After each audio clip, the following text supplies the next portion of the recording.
US soccer is not football, and we are so far behind that. I know a lot of you are gonna get mad, but before you do, watch this whole video. I'm gonna break it down so clearly for you, and it might make you think different, especially if you're one of those people that say, no, US soccer is on the up. Watch this and really understand it. My name is Joe Funicello. I'm a founder of a company called SoccerViza.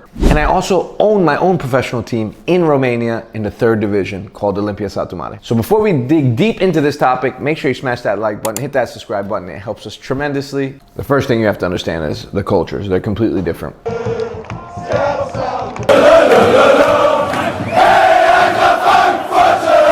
That is the thing that you cannot understand unless you've lived in another country.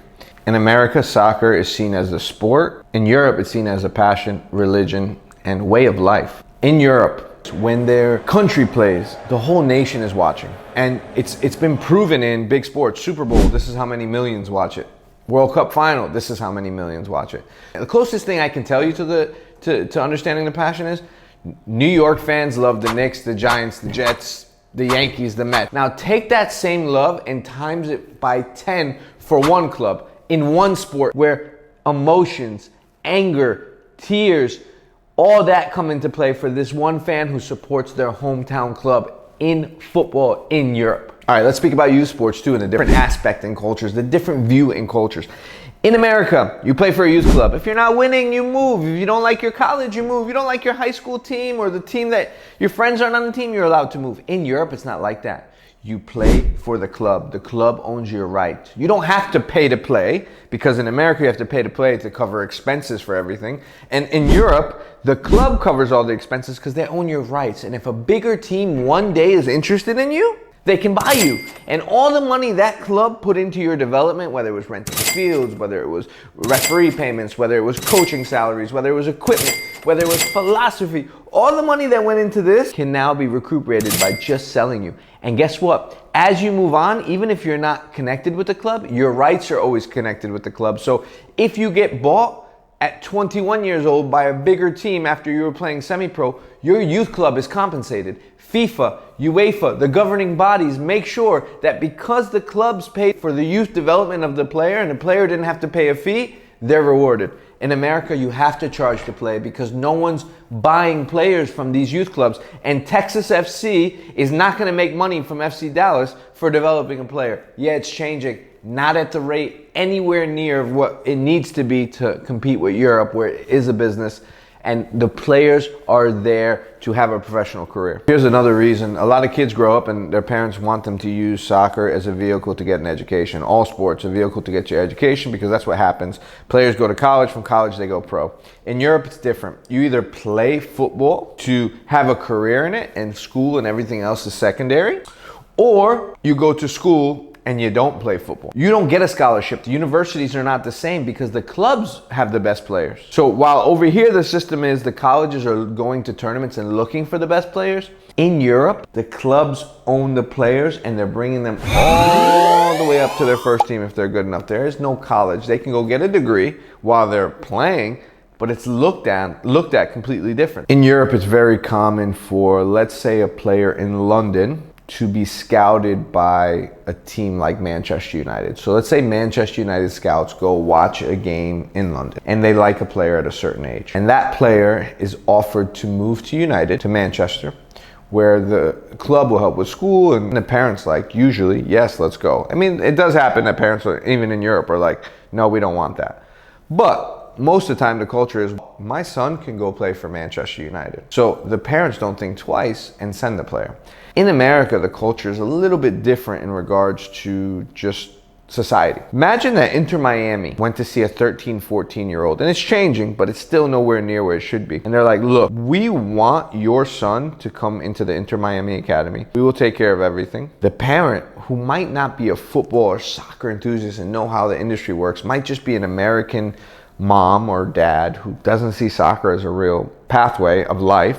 I'll say, are you crazy? You want my 14-year-old to move to Miami without me? Well, we'll move you too. You want me to move my job? It's just the culture and thought process is different. Can't say that this is wrong because that's the American culture and this is the European culture. But this is why there's such a huge divide and why it's so different. All right, so look, in Europe, again, going into the youth, and not even youth, professional level, there's one league, one system. So the youth players play for the same clubs that are in the same system. Look at this chart. These are all youth leagues in America, different, separate, independent league. Now look at this chart. These are all separate professional leagues that are competing with each other. In Europe, it's not like that. You have one federation, you have different tiers of leagues, but they all must feed into the same. So if you're in the first division, you can drop to second, third, and fourth, which is the promotion and relegation we talk about. And I'll get into that in a second. But a team from fifth division can go up to first, but they stay within the same system. In America, you buy into a franchise. So the MLS is a franchise and it costs $300 million to buy in.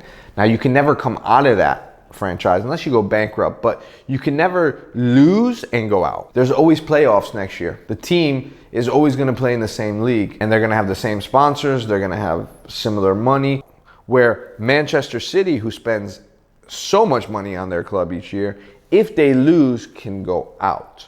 And a team in the fifth division, let's say their budget's $500,000 a year, if they do well, they can move up to the next level. In the States, due to the separate leagues, there's no relegation and promotion. And there's been a lot of rumors, well, it's coming. Yeah, but even if it comes, going back to my talk about culture and the way we see soccer compared to how people see football, they won't grasp it. Because at the games, you have more parents and kids watching the game instead of diehard fans. And yes, there are diehard fans, but they're outnumbered tremendously by just good families who go watch soccer. Where in Europe, it's like you got to compete and win and be at the highest level. So, and you go down to the second, third league, you might lose sponsors. You might lose TV rights. You might lose talented players who don't want to play for your team because you're in a lower division.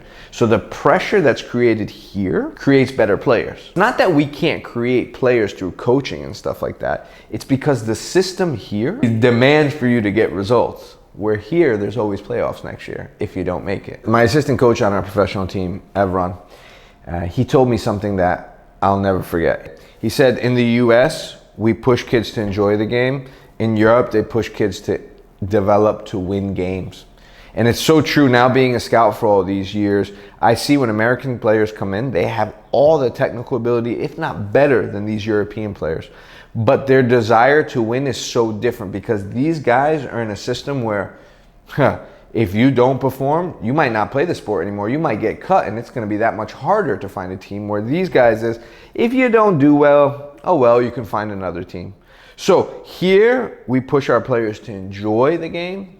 Here we push our players to win games, to feel pressure at a young age. We owned our own youth soccer club in America, and parents don't know the real football side, soccer side, we'll call it. Tactics, how youth development works. All they care about is their kid enjoying the game.